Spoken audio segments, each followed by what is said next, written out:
የሰው ልጅ የሚጸድቀው እምነትን መሰረት አድርጎ በሚያከናውነው ምግባር በጎ ስራ እንደሆነ ለማሳየት ነው። ጌታችን ለምን በለሷ ረገማት? በለሷስ የማን ምሳሌ ናት? እግዚአብሔር ሲጀመር መቅደሱን በምድር ላይ ያለች ቤተክርስቲያን እንድትተከል በጭቃ በጨፈቃም እንድንሰራት የፈለገው በእኛ ለማዳን ምክንያት እንዲሆነው ነው። እኛ በእሱ እንድናድር ምክንያት እንዲሆነ እሱ ደግሞ በእኛ እንዲያድር ምክንያት ይፈልግ ስለሆነ ክርስቶስ ካህናችን ነው፣ ሊቀ ካህናችን ነው ካል የክህነትን ሰንሰለት እናስቀጥለዋለን።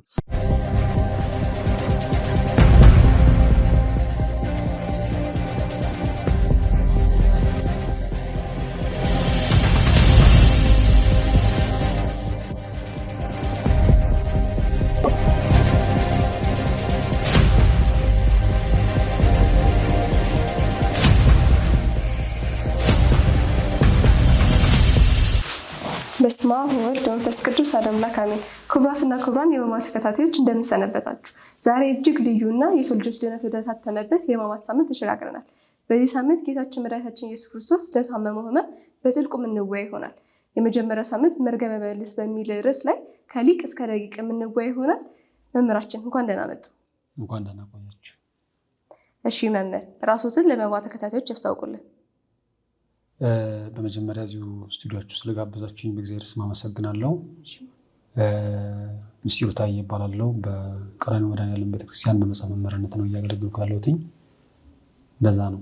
እሺ መምህር፣ ቀጥታ ወደ ጥያቄያችን እንለፍ አይደል? እሺ ሰኞ የሕማም ሳምንት የመጀመሪያው ሳምንት ነው።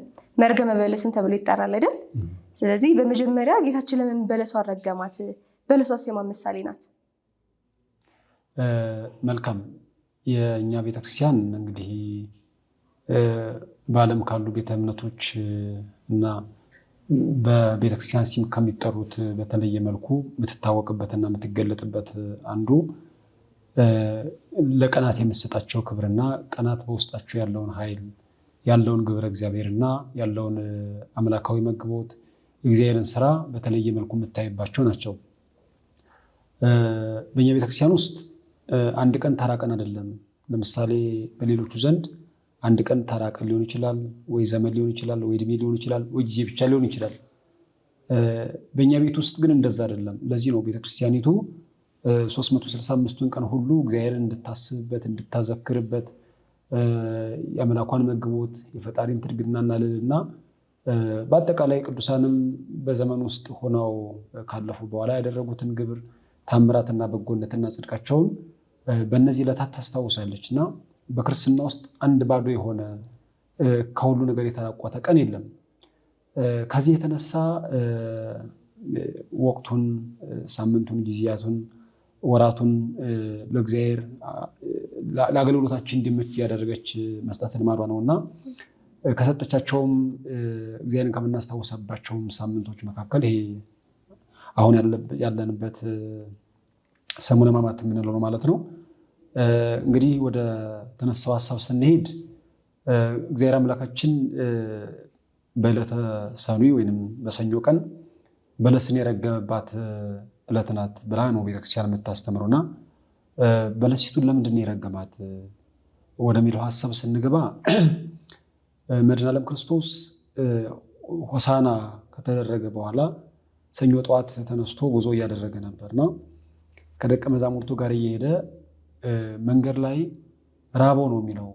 ተራበ። በለበሰው ስጋ አማካኝነት ረሃብ ይስማማው ስለነበረ ተራበ እና ፊት ለፊት ላይ ቅጠሏ ያማረ ይህ ልምላሜ የሚታይባት እንዲሁ ከሩቅ ስትታይ ደግሞ በጎ ፍሬ ያላት የምትመስል ዕፀ በለስን ሲመለከት ፍሬ ያገኝባታለሁ ብሎ ወደዛ ጉዞ አደረገ ማለት ነው። በሚገርም ሁኔታ ክርስቶስ ሂዶ በለሲቱን ሲያት ቅጠል ብቻ ግንድ ብቻ እንጂ አንዳች ፍሬ ውስጥ ያላገኘባትም ነበረ።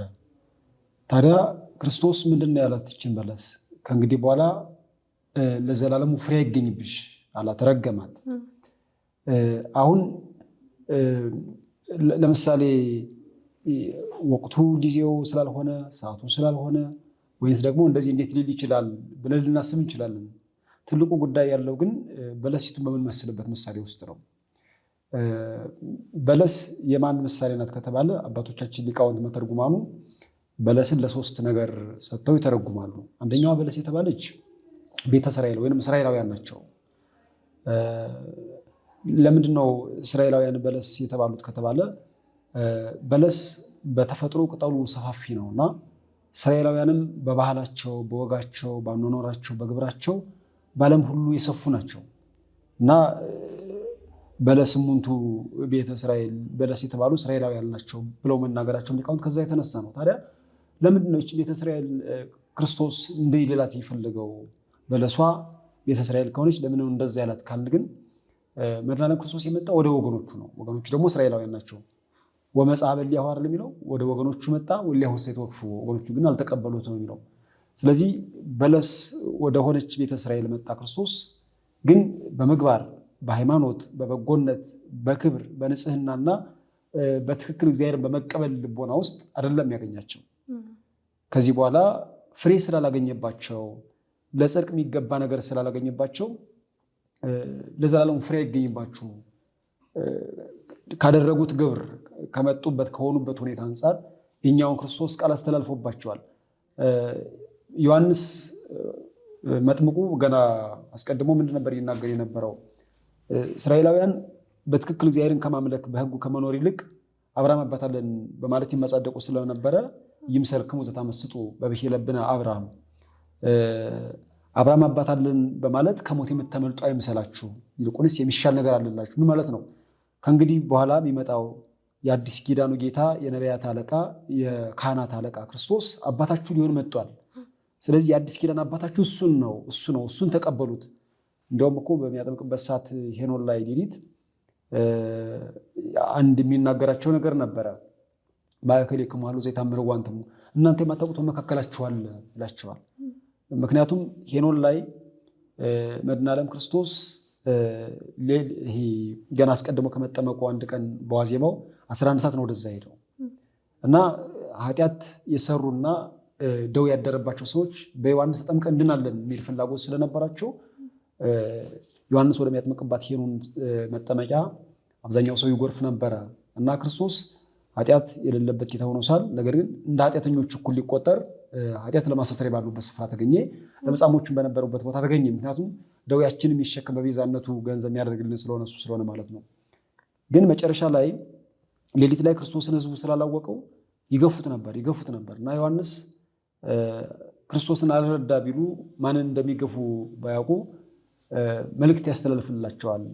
እናንተ የማታውቁት በመካከላችሁ አለ ዘኢይደሎ ኒፍታ ቶታና ሳይሪሁ መገሪሁ፣ እኔ ዝቅ ብዬ ጎንበስ ብዬ ጫማውን ማዘቢያ ልፈታለት የማይገባኝ በእናንተ መካከል አለ የሚል መልእክት ያስተላልፍላቸው ነበር። በአጠቃላይ ግን እስራኤላውያን በዮሐንስ እንዲህ ይባሉ እንጂ በኋለኛው ሰዓት ክርስቶስ በተደጋጋሚ ያስተምሯቸዋል፣ በተደጋጋሚ መክሯቸዋል ቃሉ እንዲቀበሉ። እንዲሁም እኮ ምንድን ነው ቢያንስ እንኳ የተናገርኩትን የማታምኑ ከሆነ በስራዬ እመኑ አላቸው። በስራዬ አይታችሁ ይህንን የሚያደርገውማ በእውነቱ እግዚአብሔር ልጅ ራሱ እግዚአብሔር ካልሆነ እንዴት ሰው ሊያደርገው ይችላል ብላችሁ ስራዬን ለምን አይታችሁ አታምኑ ብሎ ይናገራቸው። እንዲህም የወንጌል ዝናብ እያዘነበባቸው እያረማቸው የተንከባከባቸው እየኮተኮታቸው ግን ፍሬ የተገኘባቸው ተክሎች አልነበሩ። ስለዚህ ምን አላቸው መጨረሻ ላይ ፍሬ አይገኝባችሁ። አሁን ቤተ እስራኤል እስካሁን ድረስ ፈትናት የኔ የምትለው ጌታ የላትም። የተቆረሰ ስጋ እያለ እሱን በሩቅ ነው የምትመለከተው። የፈሰሰ ደም እያለ በሱ ለመንጻት በሱ ለመዋጀት ፍላጎት የላትም። ጌታዋንም ሰቅላ የገደለች ናት ማለት ነው። ስለዚህ አንደኛው ለቤተ እስራኤል የተነገረ ነው። ሁለተኛው ደግሞ ለኦሪት የተነገረ ነው። ወይም በለስ ብለን ቅድም የጠራናት ለኦሪት የተነገረች ናት። ኦሪት እንደሚታወቀው በሕገ ልቦናና በሕገ ወንጌል መካከል የነበረች ሕግ ናት። በሙሴ አማካኝነት የተሰራች ናት። መጽሐፍ እንደሚናገረው እስመ ኦሪት በሙሴ ተውበት ለነ ወጸጋ ሰወጽድቅ በኢየሱስ ክርስቶስ ኮነ ለነ። ኦሪት በሙሴ ተሰራች፣ ወንጌል ግን በክርስቶስ ተሰራች ብሎ እንደሚናገረው መካከለኛ የነበረች ሕግ ናት።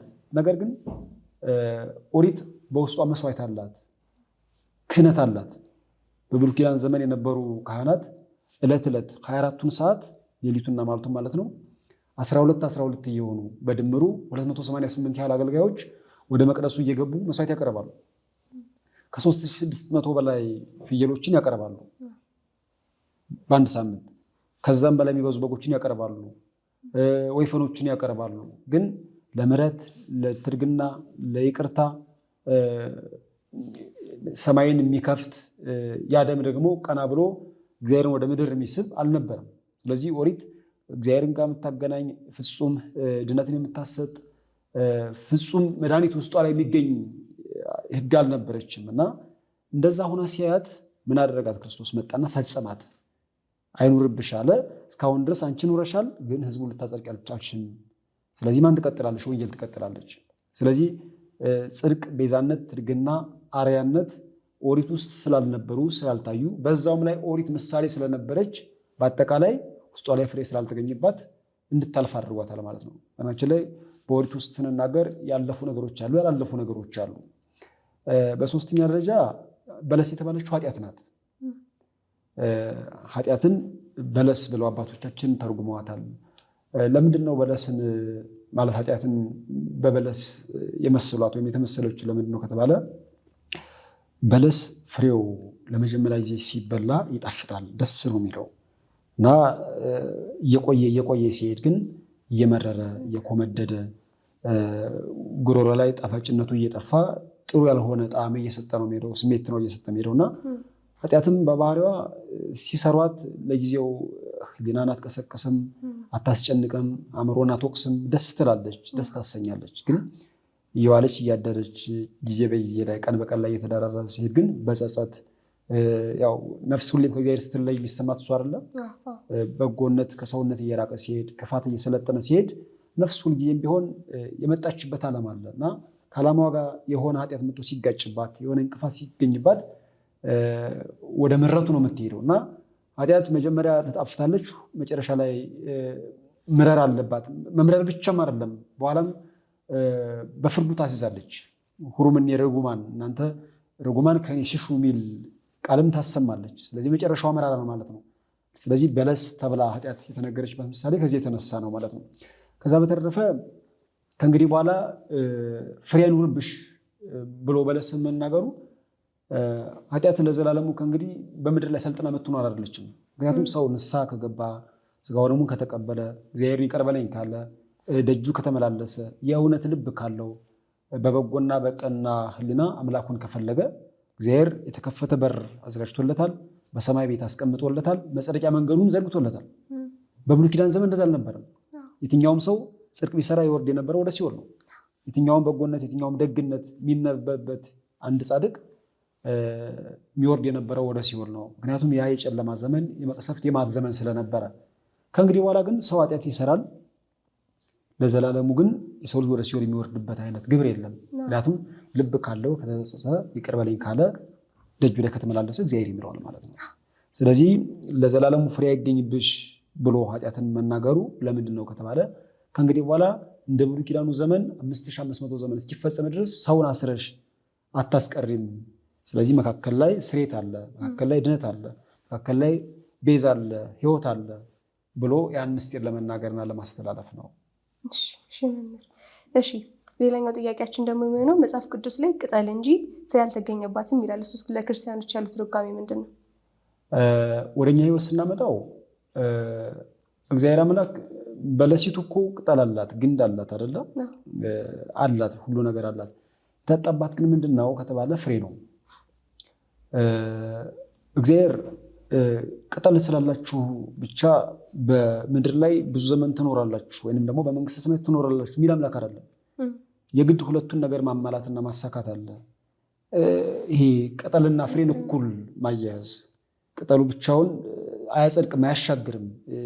ሕይወት እንዲኖር በዘላለም መንግስት እንደ ፀሐይ ደምቀን እንድናበራ እንድንኖርና እድል እንዲከፈትልን አያደርግም። ስለዚህ ምን ያስፈልጋል? ፍሬ ያስፈልጋል። ቅጠሉ ምንድን ነው ከተባለ የእምነት ምሳሌ ወይም ግንዱ ራሱ የእምነት ምሳሌ ነው። ፍሬው ደግሞ የምግባር ምሳሌ ነው። ሰው እምነት ብቻ ኑሮት ለዘላለሙ መቀጠል አይችልም። ፍሬ አይኖርብሽ ነው። በቃ ከእንግዲህ በኋላ ሕይወት አይኖርሽም፣ ትረድቂያለሽ ነው። በእምነት አጋንንትም አይጠረጠሩም። አጋንንትም አለባቸው፣ ፈጣሪያቸውን ያምናሉ፣ ማን እንደፈጠራቸው ይረዳሉ። ትልቁ ምክንያት የሰው ልጅ ከአጋንንት የሚለየው ግን በምንድን ነው ከተባለ በምግባር ነው። ምግባር ለእኛ ቤተክርስቲያን አስተምሮ የመጽደቂያ አንድ መሰረታዊ ነገር ነው። ሰው አእምሮ በጎ ስለሚያስብ ደግነትን ስለሚያስብ ብቻ የሚያደርገው ክንውን ወይም ሂደት ሳይሆን ለመጽደቅ ያግዘኛል፣ እግዚአብሔርን መንግስት ፊቱን ለማየት ይራዳኛል ብሎ ነው በጎ ምግባር የሚሰራው። ስለዚህ ምግባርና ሃይማኖት ሁለቱም መንግስቱን እንደሚያወርሱ ለማሳየት ከዛ በተረፈ እምነት ብቻውን በቂ እንዳልሆነ ማሳየት የሚችል ሀሳብ ነው። ለእኛ ለክርስቲያኖች የሚያስረዳን እሱን ነው። ለምሳሌ ክርስቶስም በኋለኛው ሰዓት ሲመጣ እምነት አይጠይቅም አይደል? አይጠይቅም። ምክንያቱም አንተ እምነት ምንድን ነው እንደዚህ ሲጀመር በክርስቶስ ቀኝ የሚቆሙት ያመኑት ናቸው። ሁሉም ቢሆን እነዛ ክርስቶስን ያላመኑማ ገና ባለማመናቸውን አስቀድሞ የተፈረደባቸው። ስለዚህ ፊቱ ጋር ለምን ይቆማሉ? ፊቱ ጋር የሚቆሙበት ምንም አይነት ምክንያት ምንም አይነት ሪዝን የለም። ስለዚህ የሚቆሙት እምነት ያላቸው ግን ምግባር የሌላቸው እነዚህ ናቸው በአጠቃላይ የሚቀርቡ። ስለዚህ ሲመጣ ብራብ አላበላችሁኝም፣ ብጠማ አላጠጣችሁኝም፣ እንግዳ ብሆን አልተቀበላችሁኝም፣ ብታረዝ አላለበሳችሁኝም ብሎ የሚጠይቀው ምግባርን ነው ማለት ነው። ለምንድን ነው ክርስቶስ ትልቁ መሰረታዊ ጉዳይ እምነት ሆኖ ሳለ ስለ ምግባር ለምንድን ነው የሚጠይቀው ከተባለ የሰው ልጅ የሚጸድቀው እምነትን መሰረት አድርጎ በሚያከናውነው ምግባር በጎ ስራ እንደሆነ ለማሳየት ነው። ለዚህም ነው ነውቱ ልመጣለሁ ለእያንዳንዱም እንደየስራው ሰጠው ዘንድ ዋጋዬ ከኔ ጋር አለ። እንደየስራው ሰጠው ዘንድ ማለት ፍሬው እሱ ያ ፍሬ አብረው እንዲቀጥል የሚያደርገው ከሆነ ወደ መንግስቱ ይሸጋገራል። ለምሳሌ ክርስቶስ ሁሩምን የርጉማን ይላቸዋል አይደል? እናንተ ከኔ ሽሹ ማለት እኮ ለዘላለሙ ፍሬ አይገኝብሽ የሚለውን ሀሳብ ነው የሚያገናኘው። ፍሬ አይገኝብሽ ማለት በቃ ወደ ሲኦል ትሄጃለሽ እንደማለት እኮ ነው። ስለዚህ ምግባርም ሃይማኖትም ወይንም እምነት ለዚህ ቤተክርስቲያን ዋና መሰረታዊ ነገር እንደሆነ የሚያሳየው። ስለዚህ እምነት ላይ ጠንካራ የሆኑ ሰዎች ምግባራችንን በደንብ እንድናጸና በደንብ እንድናጠነክር እግዚአብሔር በጎ ስራ ነው በናችን ላይ እግዚአብሔር ለመኖሩ ነው ምክንያት የሌለው እንጂ እኛን ለማጽደቅ እኛን ለማኖር እኛን ለመመገብ ምክንያት ይፈልጋል። አንድ ሰው ዝም ብሎ ቁጭ ብሎ ምን ያወርድልኛል ብሎ ካሰበ እሱ ሞኝ ነው ሊሆን የሚችለው። ስለዚህ ምን ማለት አለበት? መነገድ አለበት፣ ማረስ አለበት፣ መቆፈር አለበት፣ መድከም አለበት፣ መስራት አለበት። ስለዚህ እያረሰ እየቆፈረ እየደከመ ደግሞ ያ እንዲበረከትለት አባታችሁ የዕለት እንጀራችንን ዛሬ ስጠን ይላል ማለት ነው። ስለዚህ እግዚአብሔር ምክንያት ስለሚፈልግ ምክንያታዊ አምላክ ነው ይባላል። ለመኖሩ አይደለም ምክንያት ምን ለስራው ግን ምክንያቱም በርጤሜዎስን ምን አለው? ሂደህ ደረቅ ግንባር ላይ ከፈጠረለት በኋላ ሂደህ ሰሪውን ታጠብ አለው። ለምን አንድን አይነ ስውር ጨክኖ ስርጎጥጓጣ በሆነው መንገድ ላይ ሂደህ ታጠብ ማለት እኮ እንደ ሰውኛ ጥሩ አይደለም አይደል? ግን የግድ ድርሻው መወጣት አለበት። እሱ ድርሻውን ሲወጣ ነው ወደዛ የሚቀጥለው። መጻጉዕም ቢሆን እንደዛ 38 ዘመን አልጋ ላይ የተጣበቀን አንድን ደዌ ያደረበትን ሰው ተነስተ አልጋን ተሸከም ማለት ምናልባት እንዲጨካኝ ነው እንዴ ሊያስብል ይችላል። ግን አይደለም፣ እሱም ድርሻውን መወጣት አለበት። ስለዚህ ሰው በምግባር በኩል ድርሻውን ሲወጣ እግዚአብሔር ምሕረት እንደሚሰጥ ጽድቆ እንደሚያድል የሚያሳይ ሀሳብ ነው ያለው ለእኛ ለክርስቲያኖች ማለት ነው። እሺ፣ ሌላኛው ደግሞ የዕለቱ ታሪክ ላይ ምን ይላል? ጌታችን መድኃኒታችን ኢየሱስ ክርስቶስ ቤተ መቅደስ ያሉትን እንዳስወጣቸው ነጋዴዎች እንዳስወጣቸው ይነገራል። እሱስ ከኛ ሕይወት ጋር ከውስጣዊ ማንነታችን ጋር ምን ያያይዘዋል? አንጽሖተ ቤተ መቅደስ ምንለው ቤተ መቅደሱን ያነጻበት ከኛ ሕይወት ጋር ምንድን ነው የሚያገናኘው? በነገራችን ላይ ክርስቶስ አንድ ከወዲያው ዓለም ወደዚህ ዓለም የመጣበት ትልቁ ምክንያት ዋና ምክንያት የኛ ሕይወት ጉዳይ ነው። ስለዚህ ከጽንሰት ጀምሮ እስከ አረገበት ድረስ ያለውን ጊዜ ስንሄድ ክርስቶስ ያጣበት፣ የጎደለበት፣ የደከመበት፣ የጠፋበት ማለት ይሄ የራሱ ሆኖ ግን እንደዛ የሆነበት ነገር ነው ሳይሆን እያንዳንዱ ነገር ያደረገው ሙሉ ተዋርዶ ለእኛ ሲል ነው፣ ለእኛ ሕይወት ሲል ነው እና ትምህርቱን ብንል ታምራቱን ብንል መጸነሱን ብንል ልደቱን ብንል መሰቀሉን ብንል ማድረጉም ቢሆን የእኛን ተስፋ ሊያሳይ የሚችል ነው ማለት ነው እና ይሄ ቤተ መቅደሱ እንደምናስታውሰው በዚህኛው ዕለት መድኃኔ ዓለም ክርስቶስ ወደ ቤተ መቅደስ ገብቶ ነበረ እና ቤተ መቅደስ ሲገባ ቤተ መቅደስ ውስጥ ነጋዴዎቹ ስፍር ቁጥር የሌለው ይሄ ምንድነው የሚሸጡት የሚለውጡትን ይዘው የእግዚአብሔር ቃል በሚነገርበት ታልሙድ ያሻር የሚባሉ መጻሕፍት እየተተነተኑ ለሕዝብ በሚነገሩበት ኦሪት በምትበራራበት መዝሙረ ዳዊት በሚደገምበት የነቢያት ትንቢት ለሕዝብ በሚተላለፍበት ስፍራ ላይ ጸሐፍትና ፈሪሳውያን ለመቅደሱ እንቀናለን የሚሉ ወገኖች ነው ሳል ግን ትንሽዬ ጥቅም ስላገኙ ዝም ብለው መቅደሱ መነገጃ አድርገውት መድኃኔ ዓለም ክርስቶስ ተመለከተ። በዚህን ጊዜ ምን አለ? መገረፊያ ጅራፍ አዘጋጅቶ ቤቴ ጸሎት ቤት ይባላል፣ አባትን ቤት መለወጫ መሸጫ አድርጋችሁታል፣ ስለዚህ ውጡ እያለ መገረፍ ያለባቸውን እየገረፈ መገለበጥ ያለበትን እየገለበጠ ቤተ መቅደሱን አጽድቷል። በእኛ ቤተክርስቲያን አስተምሮ ቤተ መቅደስን በአራት ነገሮች እናየዋለን። አንደኛ መቅደስ ስንል በብሉይ ኪዳን ዘመን የነበረውን መቅደስ ነው። በመካከላቸው አድር ዘንድ መቅደስ ይስሩልኝ አይደል ያለ ክርስቶስ ማለት እግዚአብሔር በብሉይ ኪዳን ዘመን በመካከላቸው አድር ዘንድ መቅደስ ይስሩልኝ አለ። ስለዚህ እነ ሙሴ ያዘጋጁት ድንኳን ከዛ በኋላ ሶሎሞን የሰራው መቅደስ እግዚአብሔር ሕጉ የሚነገርበት ከህዝቡ ጋር የሚገናኝበት እንዲሁም የመገናኛ ድንኳን ይባላል። ምክንያቱም በሰማይ ያለው እግዚአብሔር በምድር ያለው ሰው ልጅ ቀርቦ የሰው ልጅ ከእግዚአብሔር ምሕረት የሚቀበልበት ጸጋ የሚካፈልበት ስፍራ ስለነበረ ቦታ ስለነበረ እሱን መቅደስ እያልን እንጠራዋለን። በሌላ በኩል ደግሞ በአዲስ ኪዳን ራሱ ክርስቶስን መቅደስ እንለዋለን። መቅደስ ለልዩ ጊዜ ነው ኢየሱስ የምንለው። መቅደስ ማለት ራሱ ክርስቶስ ነው። ምክንያቱም ራሱ እንደነገረን እሱ በእኛ ይኖራል፣ እኛ ደግሞ በሱ እንኖራለን። እኛ በሱ ስንኖር መቅደሳችን ነው ማለት ነው። የማያድፍ የማይጎሳቆል የሆነ ጊዜ የማይፈርስ ጽኑ የሆነ መቅደሳችን ክርስቶስ ነው። በሱ ገብተን ነው የምንቀደስ እያንዳንዳችን። ከዛ በተረፈ መቅደስ እያልን የምንጠራት እመቤታችንን ነው። እመቤታችን መቅደስ እያልን እንጠራታለን። ምክንያቱም አማናዊ ካህን ኢየሱስ ክርስቶስ ሊቀ ካህናችን የተገኘባት መላእክቱ አብረው ለምስጋና ውስጥ ላይ የተሰለፉባት አማናዊት መቅደሳችን ናት እመቤታችን። ከዛኛ ራሳችን መቅደሶች ነን፣ እግዚአብሔር መቅደሶች ነን። ስለዚህ ከኛ ህይወት ጋር ምንድን ነው የሚያገናኘው ከተባለ እግዚአብሔር ለመቅደሱ የሚቀና አምላክ ነው። ስለዚህ ለመቅደሱ የሚቀና አምላክ ነው ሲባል ምድር ላይ ስላለው መቅደስ ብቻ አይደለም የሚታየው ለሚያርበት እግዚአብሔር ሲጀመር መቅደሱን በምድር ላይ ያለች ቤተክርስቲያን ልትተከል በጭቃም በጨፈቃም እንድንሰራት የፈለገው በእኛ ለማዳን ምክንያት እንዲሆነው ነው። እኛ በእሱ እንድናድር ምክንያት እንዲሆነን እሱ ደግሞ በእኛ እንዲያድር ምክንያት ይፈልግ ስለ ነው። እንዲሁም ምንድነው በመካከላቸው አድር ዘንድ አይደል? በመካከላቸው አድር ዘንድ ምንድነው መካከለኛ። ስለዚህ በአዲስ ኪዳን ሲመጣ ክርስቶስ መካከለኛችን ነው። መካከላችን ሊያደርግን የግድ መቅደስ ያስፈልገዋል። እሱ መቅደስ ደግሞ አሁን የኛ ሰውነት ነው። የኛ ማንነት፣ የኛ ሰውነት፣ የኛ ክብር እሱ የእግዚአብሔር መቅደስ ነው ማለት ነው። ስለዚህ ለዚህ መቅደስ እግዚአብሔር ይቀናል፣ ይጨነቅለታል። 5500 ዘመን እግዚአብሔር ለምንድነው ያን ያክል ዘመን የተንከራተተው የፈለገው? በነቢያት ትንቢት፣ በምሳሌያቸው፣ በሱባኤያቸው ይፈልገው ነበር አይደል? አዳምን እየፈለገ እኮ ነው። መቅደሱን ፍለጋ ነው ማለት ነው። መቅደስ ፍለጋ ነው። ዛሬ ለምሳሌ እስራኤላውያን እስካሁን መቅደስ አልሰሩም አይደል? ወደፊት እንሰራለን የሚል ሀሳብ ተምኔት አላቸው። ስለዚህ ልባቸው ይባዝናል። የሆነ መቅደስ የት ላይ ነው የሚሄደው? ልክ እግዚአብሔርን ለ5500 ዘመን አማናዊ መቅደስን ሰርቶ በሱ ላይ ያደረበት ሲፈልገው ነው። ስለዚህ መቅደሱ ስጋ ያስፈልገው ነበረ፣ ስጋውን ሰጠ። የሚጸናበት ደም ያስፈልገው ነበር፣ ደም ሰጠ። ይህ መቅደስ በደም መታደስ መወልወል መሰንገል ስለነበረበት በደሙ አጠበው ሰነግረው አይደል? ለዚህ ነው ዮሐንስ አፈወርቅ ናሁኪ አንጻን እግዚእነ ኢየሱስ ክርስቶስ በደሙ ክቡር ማኅጣዊነ ከኃጢአታችን በከበረ ደሙ አነጻን ቀደሰን ነው የሚለው። ስለዚህ እኛ የእግዚአብሔር መቅደሶች ከሆን እንደ እግዚአብሔር መቅደስ መኖር፣ እንደ እግዚአብሔር መቅደስ ራሳችንን ማየት፣ እንደ እግዚአብሔር መቅደስ ራሳችንን መንከባከብ ያስፈልገናል። ስለዚህ ያለንን ክብር፣ ያለንን ከፍታ፣ ያለንን ልዕልና ለማሳየት ክርስቶስ በመቅደሱ አንጻር የራሳችን መቅደስነት ነግሮናል።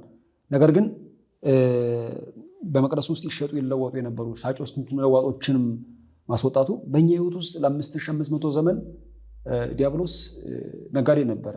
ኃጢአትን በህይወታችን ውስጥ አለች እያለ በመንገዳችን፣ በጉዟችን፣ በመቃብርም፣ በማህፀንም፣ በሲኦልም ዮርዳኖስም ላይ እየመጣ ይሸጥልን የነበረ እሱ ነው። ስለዚህ ነጋዴው ዲያብሎስ አሁን ወንበሩ ተገልብጧል። ቁራኝነትን ይሰራ የነበረው ማህፀን አሁን ማህፀን ተቀድሷል። መቃብር ማለት እኮ ዲያብሎስ የገበያ ስፍራው ነበረ። ለኛ ይሄ ምንድነው መበስበስን መፍረስን ለኛ የሚያካፍልበት የነበረ። ስለዚህ ያን መቃብር ደግሞ ራሱ ክርስቶስ ሄደና ቀደሰው። ከእንግዲህ በኋላ መቃብር አፍርሶ አበስብሶ ሰውነትን ማስቀረት የሚችል አይደለም። ሲኦልም በራሷ እንደዛ ነበረች። የዲያብሎስ አንድ ከተማው ናት፣ አንድ መሸጫ መለወጫው ናት። ስለዚህ እሷን ሄደና አፈራረሳት። ስለዚህ መያዝ ማስቀረት የምትለውን ነገር እንዲቀር አደረገ። ዮርዳኖስ ቢሆን እንደዛ ነው የነበረው። ስለዚህ ክርስቶስ እነዛን ሁሉ ጥቃቅን ጉልት ነው የሚባለው ትንሽ አፈራርሶ ትልቁን ከፍ ያለውን የሰው ልጅ መቅደስ ሰራው ማለት ነው። ለምንድን ነው የሰራው ከተባለ ግን ዲያብሎስ በእኛ ህይወት ውስጥ ስልጣን እንዳይኖረው፣ በእኛ ህይወት ውስጥ እንዳይሸጥ እንዳይለውጥ። ምክንያቱም ትርፉ ዲያብሎስ አትራፊ ነው። ለእኛ የሆነች ነገር ለምሳሌ ዝሙት የሚባል ስርቆት የሚባል ነገር ወደኛ ያመጣና በጎ መስሎን ደስ ብሎ እንድንቀበለው ካደረገን በኋላ መጨረሻ ላይ ለእኛ ሞትን ነው የሚሸጥልን፣ ሞትን ነው የሚሰጠን፣ ዘላለም ፍርድን ነው የሚሰጠን። ስለዚህ በሞት በዘላለም ፍርድ በመርገም በቁራኝነት በጥንተ አብሶ እንድንጸና በዛው እንድንቀጥል ዲያብሎስ ጥር ነው። ስለዚህ እነዚህ ነገሮች ከህይወታችን መባረር ክርስቶስ የገዛ ጀርባውን በጅራፍ ራሱ ተገርፎ አዲስ ኪዳኑን መቅደስ እኛን ጠብቋል። መቅደሱ መጠበቅ ስለነበረበት በዙሪያችን ያሉትን ደግሞ አጋንንት ዲያብሎስ ለምሳሌ በመስቀል ላይ ጠርቆታል አይደለ? እኛን ለመጠበቅ ያደረገው ነው። ስለዚህ መቅደሱ ክርስቶስ ዋጋ የከፈለለት ነው ማለት እኛ ዋጋ የተከፈለልን ክርስቶስ የሚፈልገን የሚጠብቀን ለዘላለም የሚንከባከበን የምናስፈልገው የሚያስፈልገን እንደሆነ ሊያሳይ የሚችል ምስጢር ነው ያለው ማለት ነው። እሺ፣ ሌላኛው ደግሞ በዚህ ዕለት ቤተክርስቲያናችን ውስጥ የሚነበብ ግብረ ሕማማት አለ። እሱስ ምንባቡ መልክቱስ ምንድን ነው? እንግዲህ በቤተክርስቲያናችን ውስጥ የሚነበበው ግብረ ሕማም የያዘውን ሀሳብ በሶስት ነገር ማየት እንችላለን እጥር አድርገን። አንደኛው ይሄ ክርስቶስ ለኛ ማለት የኛ አዳኝ መሆኑን የሚያሳይ ሀሳብ ነው ያለው ውስጡ ላይ። ይሄ ከነቢያት ትንቢት ጀምሮ ሃይማኖተ አበው ላይ የሚነበበው በመችን ላይ ይሄ ግብረ ሕማም እያልን መጻፈው ከብዙ መጻሕፍት የተሰበሰበ ስብስብ ነው። የተሰበሰበ ስብስብ ነው። ያን ነው ቤተክርስቲያኒቱ ሳምንቱን ሙሉ በማለትም በሌሊትም በሰዓቱ እየከፋፈለች የምታነበው ማለት ነው። እና ውስጡ ላይ ምንድን ያለው ሀሳብ ከተባለ ግን የእግዚአብሔርን አዳኝነት መናገር። በብሉይ ኪዳን ዘመን የነበረው ለምሳሌ እስራኤላውያን ተስፋ ነበራቸው። ምንድነው ተስፋቸው? ምናልባት እግዚአብሔር ግን እንዲሁ ልቡን አርቶ ይቅር ብሎን በነቢይ በኩል ያድነን ይችላልን የሚል ተስፋ ነበራቸው። በአማላጅ በኩል ያድነናል ብለው በዛን ዘመን ማለት ነው። ይህ አይነት ሀሳብ አላቸው። በሌላ በኩል ደግሞ መላእክት አንዳንድ ያው በዛ ከአዳም ጋር በተፈጠረው ማለት አዳም ጌታውን ሲክድና አምላክነትን ሲፈልግ መላእክትም አዳም ሸሽቶት ነበር አይደለም? ይኖርበት የነበረውን ገነት እሱን ካባረሩ በኋላ ገነትን ብቻ ነው ሲጠብቁት የኖሩት እና ምንድነው ይሄ ምናልባት በመላእክስ በኩል ሊያድነን ይችላል እኮ ቢያድነንስ የሚል አይነት ሀሳብ ነበራቸው። እና እንዲያውም ኢሳይያስ መጣና አይ እንደዛም አይደለም፣ አሁን በዚህ ዘመን እግዚአብሔር በአማላጅ በኩል በመላክ በኩል ከዘላለማዊ ሞት ያድነናል ብላችሁ አታስቡ። አኮ በመላኩ አኮ በተነባል አላሊ ጊዜ ኢየሱስ ይመጽው ያድነናል። በአማላጅ አይደለም በመላክም አይደለም፣ ራሱ ጌታ እግዚአብሔር መጥቶ ሰው ሆኖ ያድነናል አለ። ስለዚህ በብሉይ ኪዳን ዘመን የነበሩ ትንቢቶች በዚህ መጥተው መናገራቸው፣ ስለዚህ የተነገረው ተስፋ የተነገረው ትንቢት የተቆጠረው ሱባኤ ነቢያት ክርስቶስ እንዲመጣ ፈልገዋል አይደል? በመኃልየ ነፍሴ የወደደችውን ውዴን ፈለግኩት ትላለች ቤተክርስቲያን እኮ ናት። አጣው እኮ ነው ማለት ትፈልገዋለች። ከዛ ጥቂት እልፍዬ ግን አገኘሁት፣ ነፍሴ የወደደችውን ውዴን አገኘ። ክርስቶስ ነው እንደዛ የምትለው።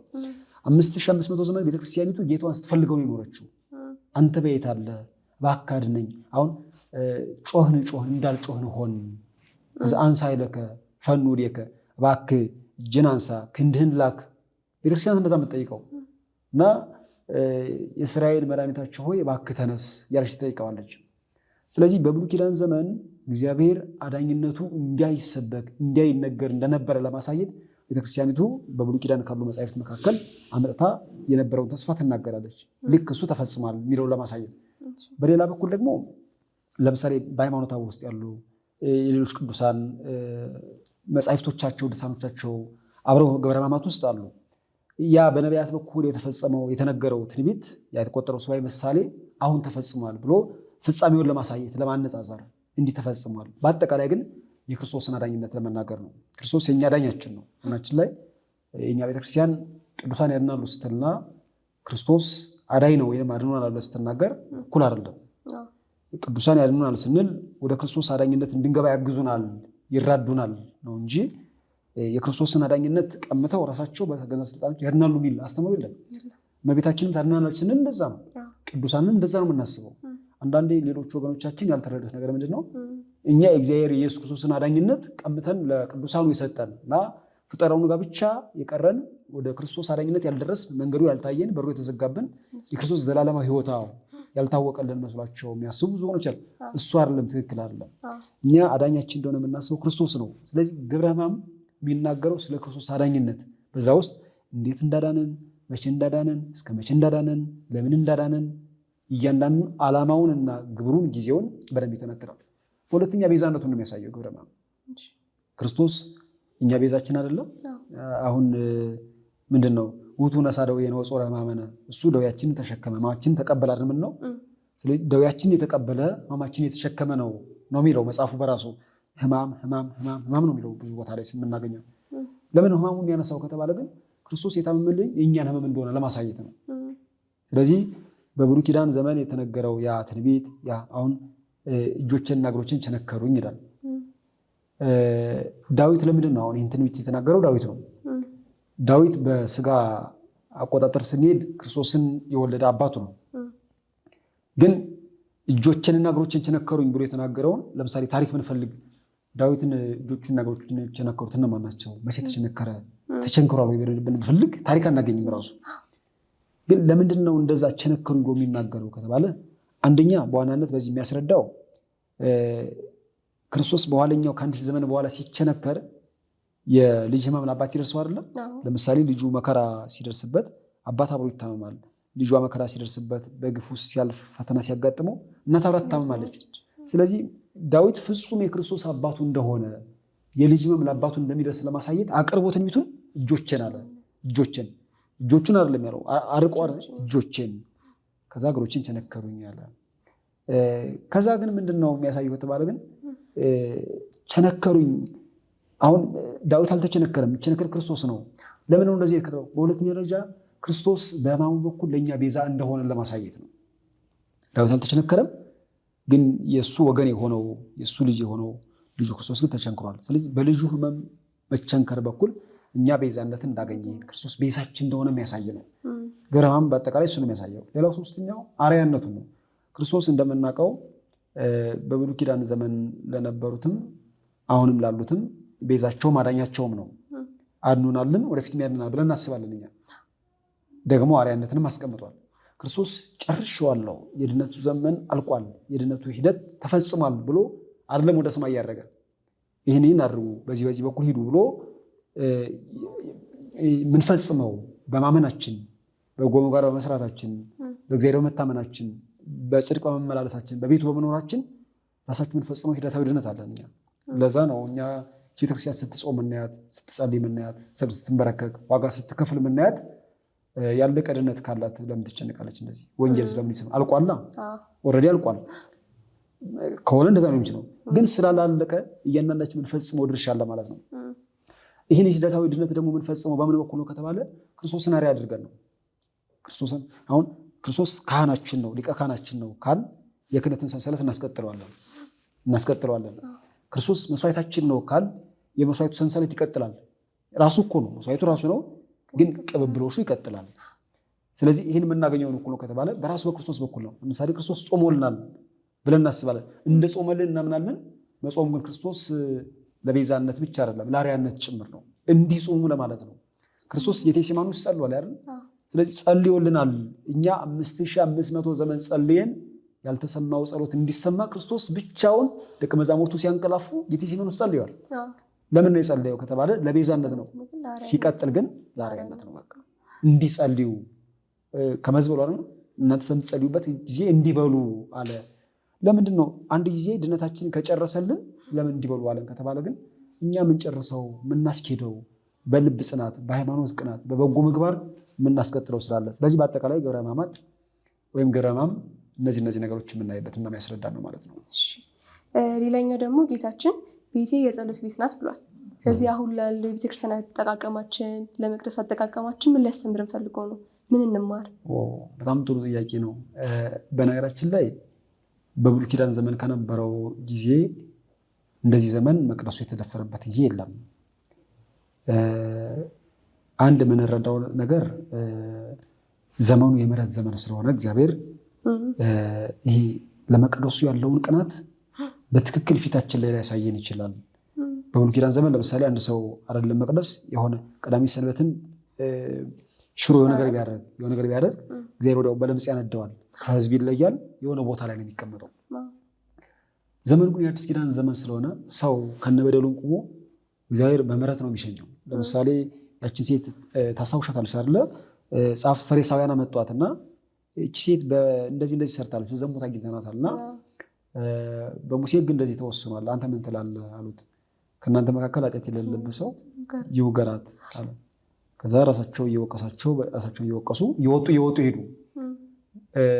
ከዛ ከሳሾች ወዴት አሉ አላት እና እንደዛ ሲላት እንደሌሉ ነገሮች ከዛ እኔም አልፈርድብሽም አላት። እንዴ በሙሴ እቺ ሴት አሁን በትክክል እንደዛ አድርጋ ከሆነ በሙሴ ትወገራለች ወይም ትገደላለች። ታዲያ ክርስቶስ ለምን አልፈርድብሽም ያላት ከተባለ በአዲስ ኪዳን ፍርዱን የሚሰጠው በኋለኛ ሰዓት የሚመጣበት አለ። አሁን የመጣው ለማዳን ነው። ግን ፍርድ ሁሉ ለልጁ ሰጠው አይደል የሚለው ሰጠው የሚጠናቀቀው በኋለኛው ሰዓት ነው። በቀኙ በማቆምና በግራው በማቆም እና ያኛው ጊዜ አለ። ያኛው ጊዜ ስላለ እግዚአብሔር አሁን መቅደሱ እያደፈበትም እየጎደፈበትም ዝም ሊል ይችላል። ግን እንዳጠቃላይ እግዚአብሔር ለመቅደሱ ቀናተኛ መልአክ መሆኑን ማሰብ ያስፈልጋል። እንዴት ከተባለ ለምሳሌ የመጀመሪያዋ እግዚአብሔርና የሰው ልጆች የተገናኙባት የመጀመሪያዋ መቅደስ ብለን የምንጠራት ገነት ናት አይደል? ገነት እኮ መቅደስ ናት። ከምድር ለምሳሌ አሁን አብያተ ክርስቲያናትን አሁን ቀረ እንጂ ድሮ በፊት ይሰሩ የነበሩት ከፍ ካለ ቦታ ላይ ነው የሚተከሉት የሚቋቋሙት። ለምሳሌ ጥንታውያን አብያተ ክርስቲያናትን አይተሻቸው ከሆነ የሚሰሩት እንደዚህ አይነት ነው። ይሄ የቤተክርስቲያን ክብር ልልና እግዚአብሔር ልልና ሊያሳይ በሚችል መልኩ ገነትም የእግዚአብሔር ልልና በምታሳይ መንገድ ነው። ከፍ ካለ ለመሬት ለምሳሌ ከመሬት 30 ክንድ ነው ገነት የምትርቀው። እዛ ላይ ነው እግዚአብሔር ገነትን ያስቀመጣት። ግን ያቺ ገነት የምትባለዋ 3 በር ነበራት። በአንዱ በር እግዚአብሔር ምሽት 11 ሰዓት ላይ የገባ በምስራቁ በር በኩል ማለት ነው አዳምና ሔዋን ይጎበኛቸዋል፣ ቸርነቱን ይሰጣቸዋል፣ ይመለከታቸዋል። እዛው ነው ማያቸው ሁሉ አይደለም ግን የቅርብ አምላክ መሆኑን ለማሳየት። በአንዱ በር ደግሞ ሔዋን 80 ቀኑን ምድር ላይ ከጨረሰች በኋላ የገባችበት በር ነው። አንዱ በር ደግሞ አዳም 40 ቀን ከቆየ በኋላ የገባበት ነው። ስለዚህ በምድር ላይ ያለችው እኛ ምናያት የምንገለግልበት መቅደስ 3 በር እንዲኖራትም ትልቋ ምክንያት ገነት ናት ማለት ነው። እሱ ብቻ አይደለም። በዛችኛዋ ገነት ውስጥ እውነት ለመናገር ዕፀ ሕይወት ነበረባት። በዚህኛዋ መቅደስ ውስጥ ደግሞ የክርስቶስ ስጋና ደም ዕፀ ሕይወታችን ነው። እሷ ዕፀ ሕይወታችን ነው፣ ለዘላለም ሕይወት የምናገኝበት። ለዛ አይደል ስጋዬን የበላ ደሜን የጠጣ የዘላለም ሕይወት አለው አለ። ስለዚህ ሕይወት የምናገኝበት ያኛውም ዕፀ ሕይወት ሕይወትን ማሰጠት ነው፣ በገነት መንግስትነት ውስጥ ማስገባት ነው። ይኸኛውም ወደ መንግስትነት ማስገባት ነው። እዛችኛዋ ገነት ውስጥ ዕፀ በለስም ነበረች። ዕፀ በለስ በአዲስ ኪዳን ቤተክርስቲያን ነው ከተባለ እግዚአብሔር ሕግ ነው።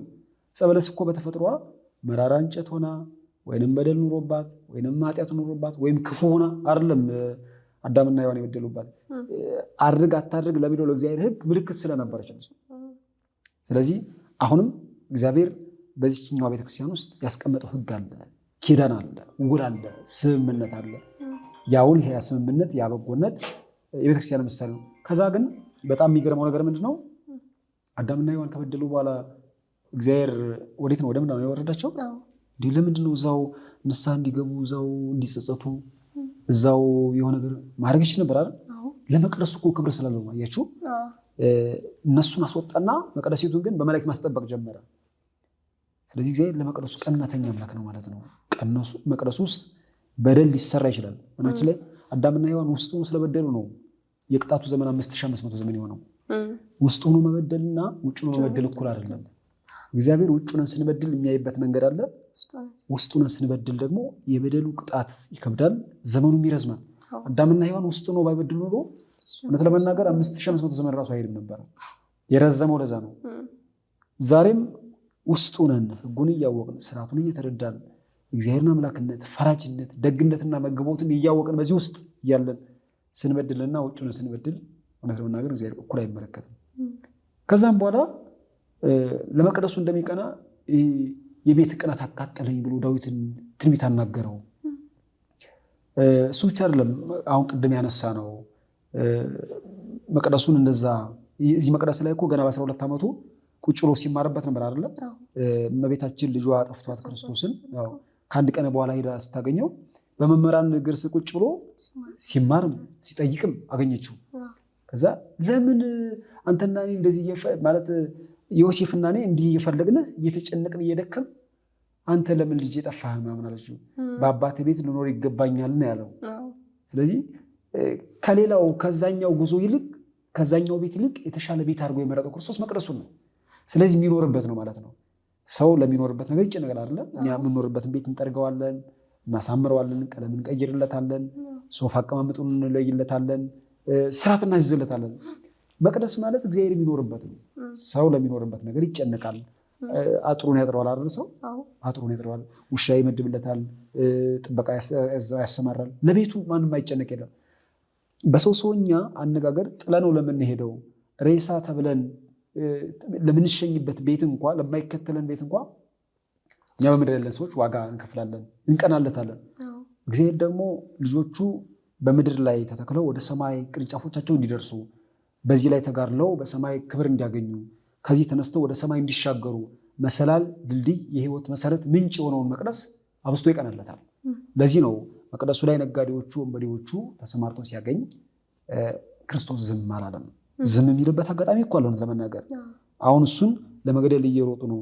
ሄሮድስ እሱን ያሳደደው ለመግደል ነበረ። ብዙ ቦታ ላይ ብዙ አድርጎታል። መቅደሱ ላይ ሲሆን ግን እግዚአብሔር ዝም አላለም። ሌላ ቦታ ላይ ሲቆጣ አላየነውም ጭራሽ። አዎ ብትር ያነሳ ማለት ጅራፍ ያነሳ ለመገረፍ ሲዘጋጅ ውጡ ብሎ ሲቋጭ የሰማ ነው መቅደሱ ላይ ነው። ስለዚህ ምንድነው ልንረዳው የምንችለው እዚህ ከተባለ ለመቅደሱ መቅናት፣ ለመቅደሱ መጨነቅ፣ ለቤቱ ክብር መስጠት ያስፈልጋል። አንዳንዴ መሸጠባ ስለምንመላለስበት ቤቱ ያሰች ቤት ይመስለናል። ምሽት መጠን ስለምናመሽበት፣ ጠዋት ስለምንመጣበት ለመቅደሱ የሚሰጠው ስርዓት፣ ክብር፣ ፍርሃት፣ ግርማ እሱ ነገር ከኛ ይዘንጋል። እግዚአብሔር ግን ሁሌም መቅደሱን እንድናከብርለት። ምክንያቱም ለምሳሌ መቅደሱን ሳያከብሩ ባለቤቱን አከብራለሁ ማለት አይቻልም አይደል? መጀመሪያ ባለቤትን አክብሮ ነው ወደ ሌላ ነገር ሊሻገር የሚችለው ሰው እና መቅደሱ ደግሞ ሁሌም እግዚአብሔር የሚገኝበት ስፍራ ነው። ሁሌ በምሕረት የሚታይበት ነው።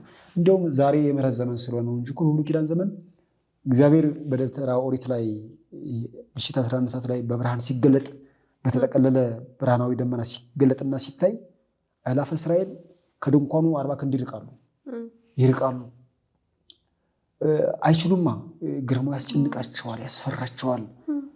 እግዚአብሔር ዛሬ ዘመኑ የምሕረት ዘመን ስለሆነ እንዲሁ በምሕረት ስለሚቀበለን ይቅር ስለሚለን ስላቀፈን ስለደገፈን በደላችንንም የነገውን እያየ ይቅር ስላለን እንጂ ማንም ቤቱ ላይ መቆም የሚችል አቅም ያለው ነው አይደለም።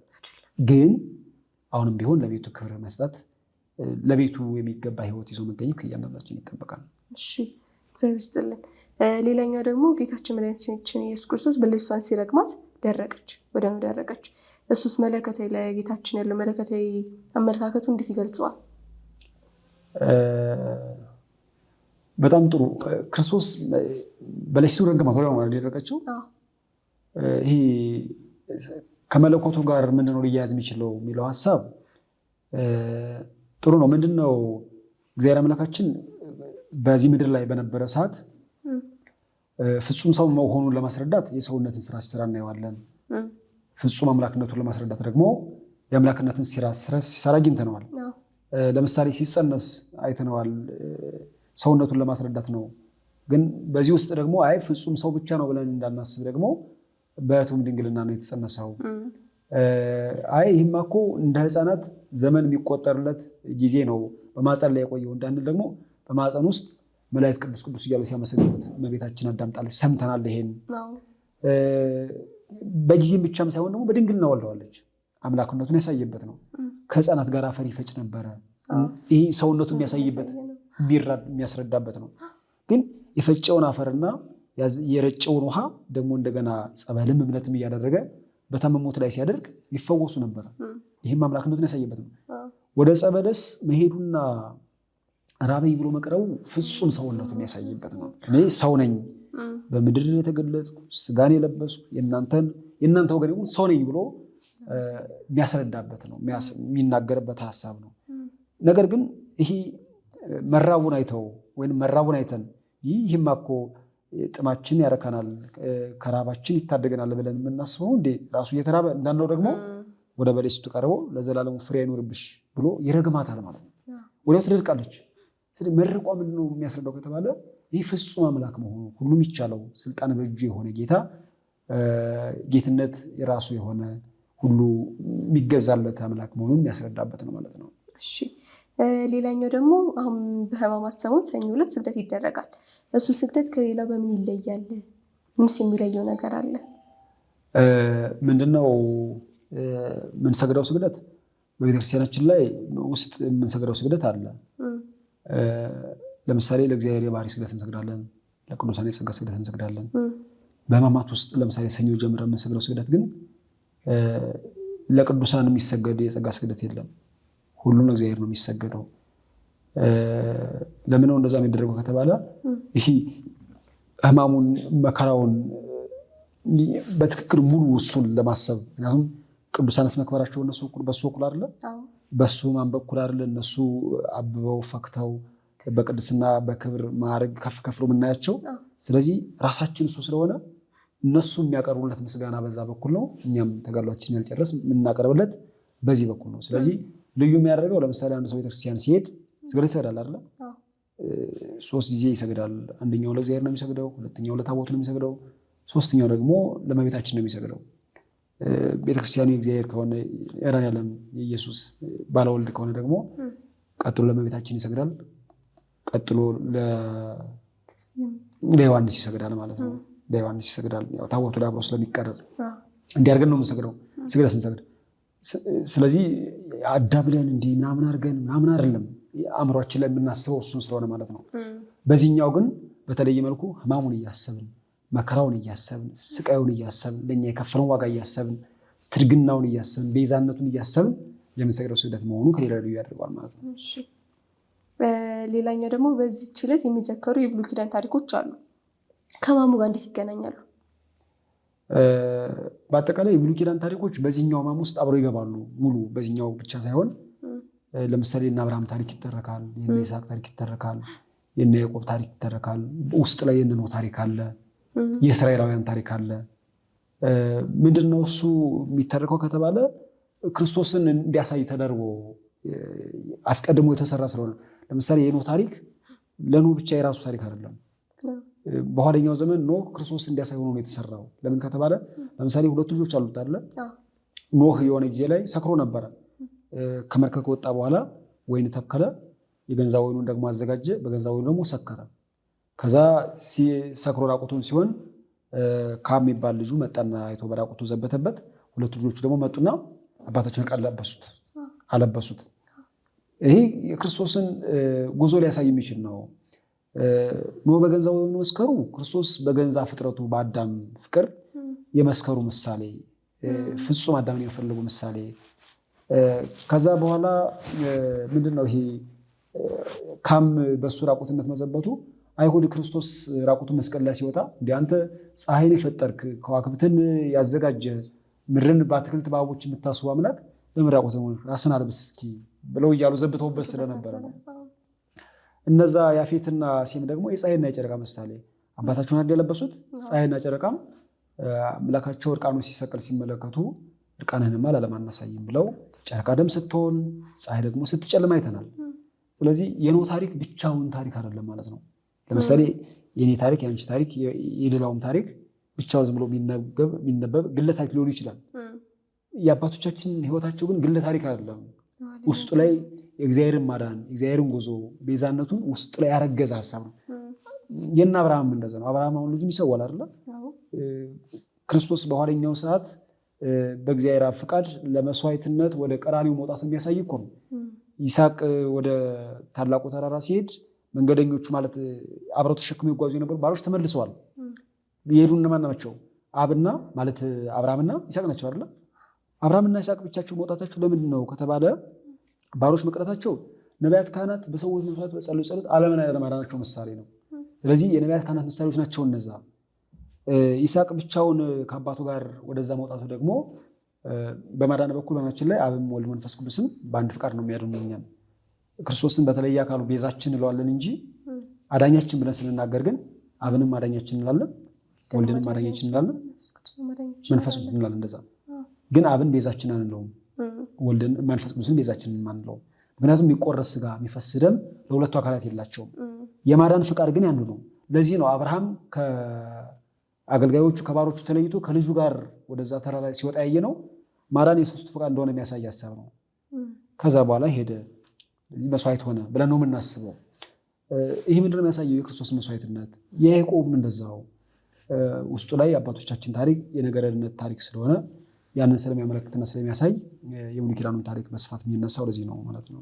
እሺ፣ መርገመ በለስና መቅደስን ማንጻት በመንፈሳዊ ትርጉማቸው እንዴት ይቆራኛሉ? እንዴት ነው አንድነታቸውስ የሚታየው? መቅደስን ማንጻት ማለት መቅደስ ወደኛ ሰውነት ልንወስደው እንችላለን። ቀደም እንዳልነው እግዚአብሔር እኛን መቅደስ ሰርቶታል። ጥንቱንም የመጣበት ብሉይ ኪዳን ዘመን ላይ መስዋዕት ይቀርብበትን የነበረ መቅደስ ማንጻት አይደለም። በዛ መቅደስ አንጻር የእኛን ሰውነት መቀደስ፣ ማክበር፣ መወልወል፣ መሰንገድ ነበር። ምክንያቱም ቅድም እንዳልኩት አጋንንት ተሳድፈውታል፣ አጉድፈውታል። በእግዚአብሔር ፊት እንዳይታይ መልካም ውበት እንዳይኖረው ከፍ ከፍ እንዳይል አድርገውታል። ስለዚህ ያኛውን ማደስ፣ መሰንገድ፣ መወልወል ነበረበት። በሌላ በኩል ደግሞ በለሲቱ የኃጢአት ምሳሌ ብለናል። ስለዚህ ያቺ የኃጢአት ምሳሌ ከሆነች ደግሞ ስለዚህ ከኛ መለየት አለባት፣ መሸሽ አለባት። መቅደሱ ላይ ነጋዴዎችና የሚሸጡት ነገር አለ። በለሲቱ ደግሞ ራሷ ኃጢአት ናት። ስለዚህ መቅደሱ ከኃጢአት ልዩ እንዲሆን የሚያደርግ ምስጢራዊ ሀሳብ ነው ውስጡ ያለው ማለት ነው።